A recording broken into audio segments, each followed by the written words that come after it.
This dish is super, thanks for suggesting. All things considered, it couldn't be better, I must say. This dish is super, it's raw and healthy. Everything is super when everyone from around the world comes together with their suggestions to make the perfect ceviche.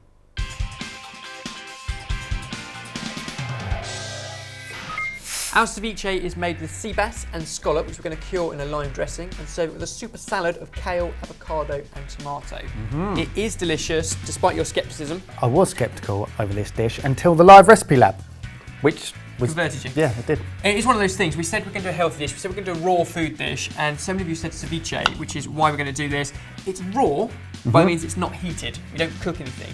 However, we kind of cook in the form of curing our fish. Okay. So if you squeeze all of our juice from these limes into one bowl, the acid from the lime not only flavours, because it's got amazing flavour, but it also cures our fish. While you do that, I'm going to take a red onion and dice up very, very fine. Now we can't cook it because we're doing raw food. What we can do, however, is put it in ice cold water.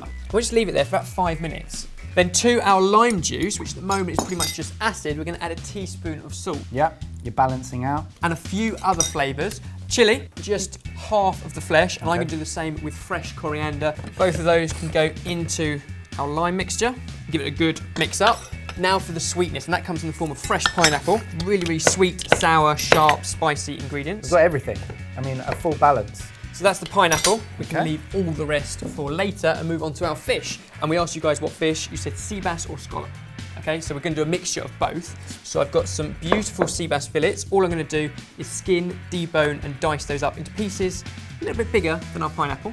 Lovely. And in the meantime, we have some raw scallops as well. What I need to do is cut away the roe and then dice these up probably into 6. Okay. All of our fish should be about the same size so they cook together. Peruvian food has a reputation around the world of being amazing, but I've spoken to people who have travelled to South America and they go to all these countries, Brazil, Argentina, all around there, who have amazing cuisines in themselves. But when they talk to the people from those countries, they say, oh yeah, food's good here. You want to go to Peru because the food's amazing there. So it's got this reputation even in the surrounding countries and as well. And it's only just becoming popular here. And as long as all of our fish are roughly the same kind of size, then they are going to cure or cook together.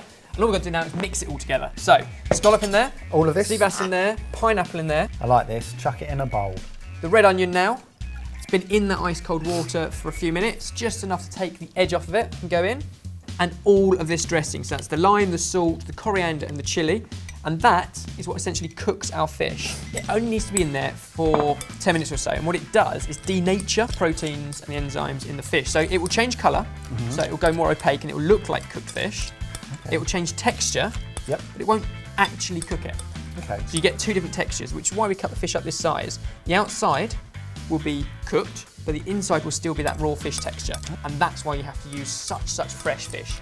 Now we can get rid of all of our raw fish so we don't kind of cross-contaminate because that stuff is now curing. But now we can move on to our salad. So this is also raw. Kale, as fine as you possibly can. And you're going to dice up our avocado. Okay. To that, I'm also going to add some tomato diced up as well to match our avocado. So I'm going to get rid of our middle parts. For me, it's just a personal preference, but it makes the whole dish a lot neater.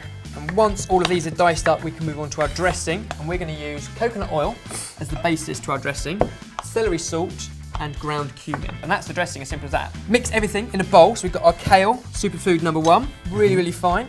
Tomato, your avocado. And for texture, I'm going to add some pumpkin seeds. Dressing going over there as well. And that's it, we're good to serve. I'm going to take a generous amount of this onto our plate and kind of scatter it around. And then, a little bit cliche, a little bit 80s, but I've got a scallop. Yeah. Here, so we're serving it with scallops. You guys suggested it. So that's going to sit in the middle. Here we go, a beautiful dish from Peru. Given some of our twists, some suggestions from you guys as well. One of their 491 national dishes. Your cuisine's got to be pretty good if you've got 491 national dishes. And there we go. This is one of them. It is a superfood raw cooking ceviche with a salad of kale, avocado and tomato. Sorted. Lots going on, lots of flavours. Really nice. Question is, does any one of those overpower the other? No, not at all. I am a converted enthusiast. Are you enough of a converted enthusiast to drink the tiger's milk? This is the term for the marinade that's left over at the end. It's pretty strong. Want to try some? Nope. Tiger can keep that to itself. You drink it. Don't know about that. This is amazing, and for more of the same, make sure that you're subscribed to Sorted Food. And we also want to know which of the other 490 Peruvian national dishes we should be cooking next. Comment down below.